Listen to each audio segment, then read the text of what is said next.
Imagine having a passion and growing up with it for nearly 16 years of your 21 years of life.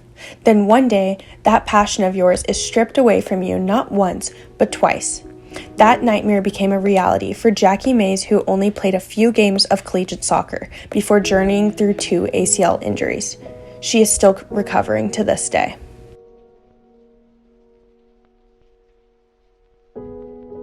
So my journey first took place right here on this field, right over there. The first part of my injury journey, I would say, began on September 10th of 2021. At practice one day, we were just playing a small-sided scrimmage and didn't think anything of it. I was defending someone and took one step, thought they were faking a shot, and so I stepped to them this way and then they faked it, so I went the other way, and before I knew it, my planted knee just collapsed in, and the initial pain was really bad, but I knew exactly what happened in the moment, and I think that was what was the hardest part. I hadn't ever been injured before, and I'd always thought, oh, well, like, when I'm injured, I'll know. Like, I'll know if it's actually something that's gonna take me out, and I knew. I knew right when I hit the ground that was gonna be a big part of my story, that I was gonna have to recover from the torn ACL. Everything from going down to, honestly, till I called my parents, I feel like it's kind of a blur. My athletic trainer helped me off the field onto the gator, and then went and examined my knee, and it was pretty obvious that it was exactly what I thought it was. Obviously I needed an MRI to tell, but that was a hard moment. Watching my team circle up and pray for me was definitely encouraging. Watching them cry for me because they also knew what happened was really hard, but also I did feel really surrounded. One of our assistant coaches, who's a lot more of a spiritual mentor than anything else, was with me in every second of it. I don't remember if I was emotional, but I remember looking at the field as I was sitting on the gator and thinking, this is going to be the last time that I get to play on this field for a long time, and savoring that a lot in the moment. And it was a long time, but the time came when I was able to step on the field again, and that was, the recovery took me 9 months until I was cleared again. And then it seemed all too real that I don't know exactly how long after I got cleared, but I'd been playing for about 6 weeks again, had completely recovered and was feeling absolutely amazing when on September 15th, a year and 5 days after I tore it the first time, I was playing in a game, in the last minutes of a game we were losing 1-0 against San Bernardino, and right in this corner on the goal line had the ball and then lost the ball and then was winning the ball back and got, soccer's a contact sport, and got hit and went down again and heard the pop, and I knew right away that it's what it was.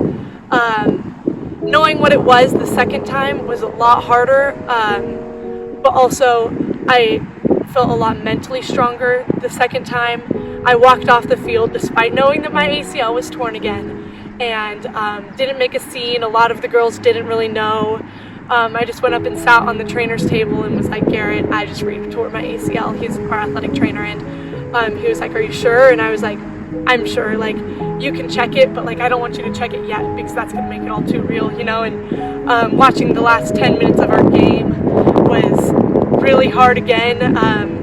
Being on the field not only as an upperclassman this time, but also as a captain, was going off the field and knowing that was the last time that I'd step on the field all season was, I don't know if it was harder than the first time, but it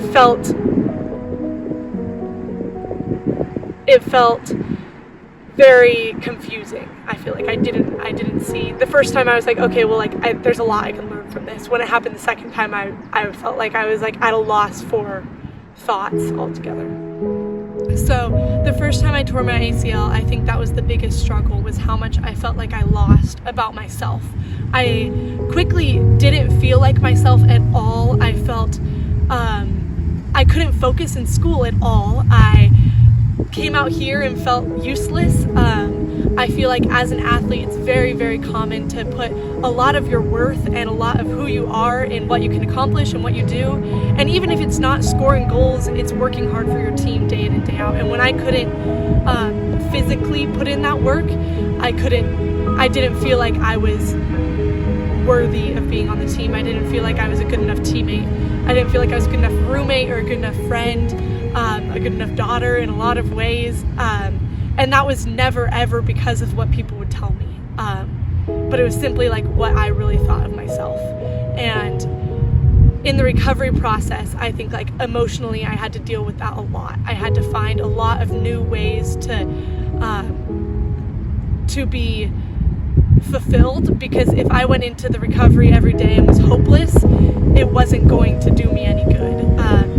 I felt like a big part of knowing who I was from my coach and from my teammates.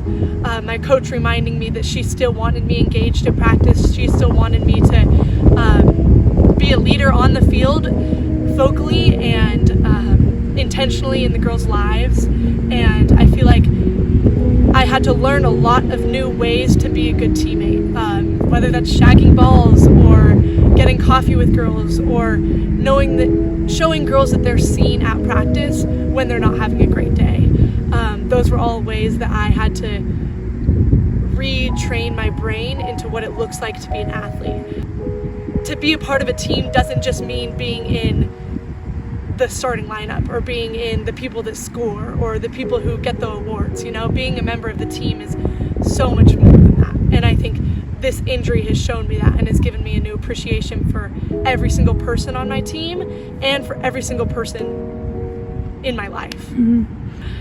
There is never one day that I didn't want to be at practice. Everyone has those days when it's like, oh, I don't want to go out and train. But every single time I stepped on the field, I wanted to be here. And so I think that was one of the hardest parts for me, was I never experienced really burnout.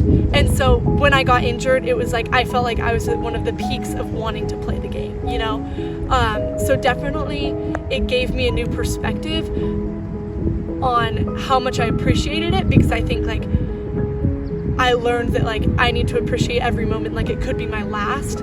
But I don't think I necessarily was like, I feel like some people's injury, it's like, oh, that break was like good for them. And like for me, that break every single day, all I could think about was being back on the field. And that definitely gave me a new appreciation, but it was very bittersweet every day. I spent a lot of games and a lot of practices crying and wishing I was on the field, and wishing I could be out there fighting with my team and fighting alongside all the girls. So yes, it gave me a new appreciation because I step on the field every day with I feel like simple appreciation to be able to just practice and be able to run. Every single day it was a mental struggle. Even to this day, as I'm 7 weeks into recovering from my second ACL surgery, every single day at PT, I just tell myself, this is the hardest part of my day. I go to PT at 7 a.m. and it is not easy to wake up early and go do something that I don't want to do. But every single day I think about honestly scoring a goal for APU again. It's kind of funny. I scored once my first season, and then I got injured, and the second time I scored again once, and then I got injured. I play center forward, and so it was difficult, but I think about scoring that goal again every single time I go to PT, and I just think this is the hardest part of my day, and if I can get through this, I can get through anything. And so that's really just how I get through my recovery each and every day.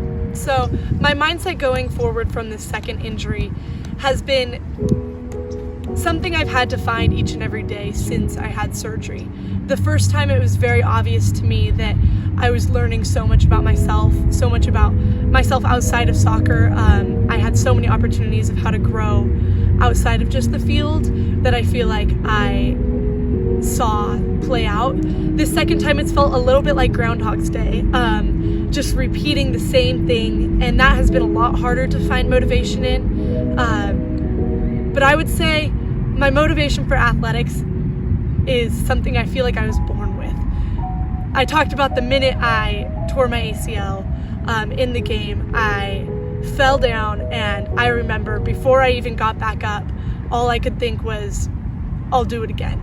If I had to do the whole 9-month, 12-month recovery to play 6 weeks of soccer with this APU women's soccer team, with honestly probably any team, I would do that recovery again and again and again, because I love the sport. I can't imagine that being my last game that I stepped into.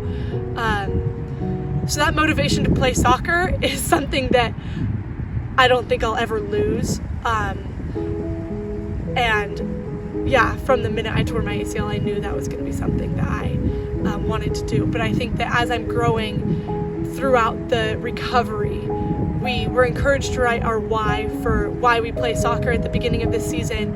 And yes, a lot of my why is because I want to do well and because I love the competitiveness, but a big part of my why is because of the girls on the team, because of the girls that I can grow alongside, because of what I can learn from them, because of what relationships I've been able to build with them, with how we're able to grow in our relationships with God together and have those conversations about faith. And that's something that's so special that I think motivates me so much in the recovery.